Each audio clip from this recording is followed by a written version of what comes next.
Isang napaka-exciting na laban ang ipinakita ng Alas Pilipinas. Kahit malahigante ang mga Australia ay hindi nila ito inurungan, bagkos tiniklop nila ito sa bawat hampas ng bola. Hindi rin nagpatalo ang mga batang manlalaro dahil binigyan din nila ng mahigpit na bakbakan ang mga Aussie sa kanilang kamangha-manghang debu sa 2024 ABC Challenge Cup. Tara at ating alamin ang mga detalye. Pero bago pa man ang lahat, kung hindi ka pa nakapag-subscribe, please like and subscribe at paki-spike na rin sa bell button para lagi kang updated sa mga volleyball ganap.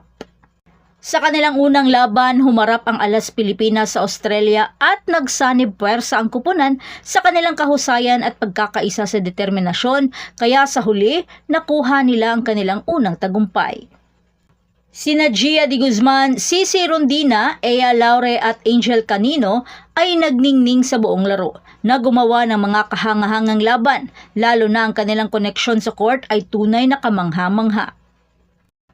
Dahil sa first set, sobrang dikit na ng laban at lamang ng 4 points lead ang Alas.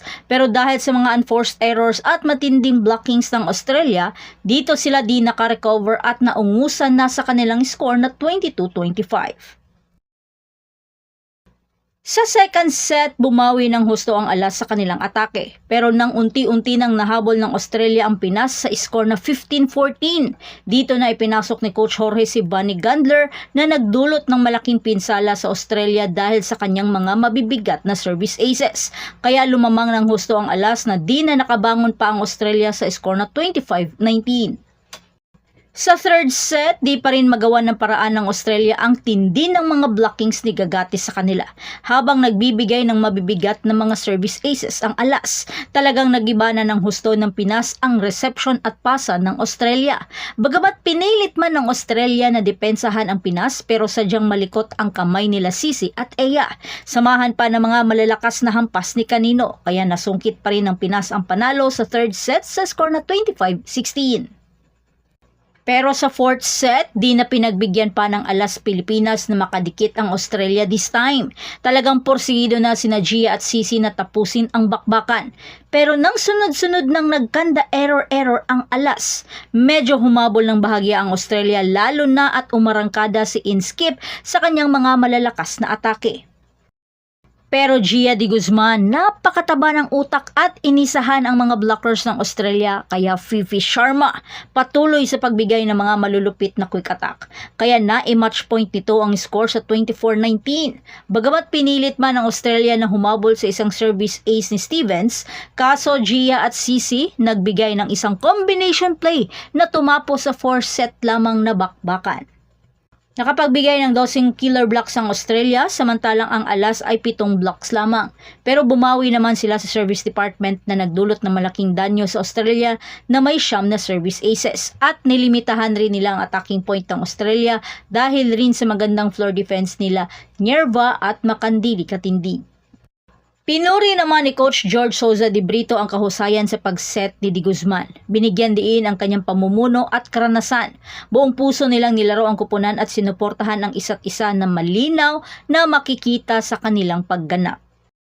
Hindi dapat kalimutan ang kahangahangang debu performance ni Cici Rondina at Angel Canino. Si Rondina, na kilala sa kanyang galing sa beach volleyball, ipinakita ang kanyang husay sa indoor court na nagtala ng 16 points. Habang si Canino naman sa kanyang debu sa senior national team, nagtala ng impresibong 17 points dahilan upang hiranging player of the game. Hindi rin dapat kalimutan si Ea Laure na nagpakitang gilas, nag-ambag ng 17 points para sa tagumpay ng kupunan. Buong pagsisikap na ipinakita ng buong kupunan kung saan si Bunny Gandler ay nagpakita ng kanyang husay bilang isang service specialist. Malakas ang presensya ng Australia sa net. Pero nagdomina sa departamentong pag-atake ang Alas na may 59 attacks. Nagkaroon din sila ng mabibigat na 9 na service aces na naging mahalaga sa pagkamit ng tagumpay. Sa kabilang banda, si Kara Inskip ng Australia ay nagpakita ng matapang na laban na nagtala ito ng 12 points. Ngunit hindi ito sapat upang malampasan ang magandang performance ng Alas Pilipinas. Sa tagumpay na ito, nasa ikalawang pwesto ang Alas Pilipinas sa Pool A. Bukas haharapin nila ang India sa isa pang nakaka-excite na laban. At iyan ang lahat para sa ating update sa kamanghamanghang debu ng Alas Pilipinas sa 2024 AVC Challenge Cup. Manatili sa ating channel para sa mas marami pang nakaka-excite na mga laban sa volleyball. At huwag kalimutan mag-like at mag-subscribe para sa mga pinakabagong balita. Maraming salamat sa inyong panonood at magkita-kita tayo sa susunod na video. Hanggang sa muli, patuloy na mag-spike at mag-dig sa ating channel.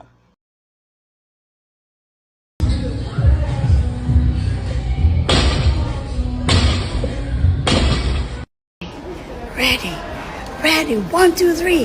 Hazue, hazue, hazue, yeah, yeah, yeah. Hazue, hazue, hazue, yeah, yeah, yeah. Jump a book, jump a book, jump a booga, booga, book.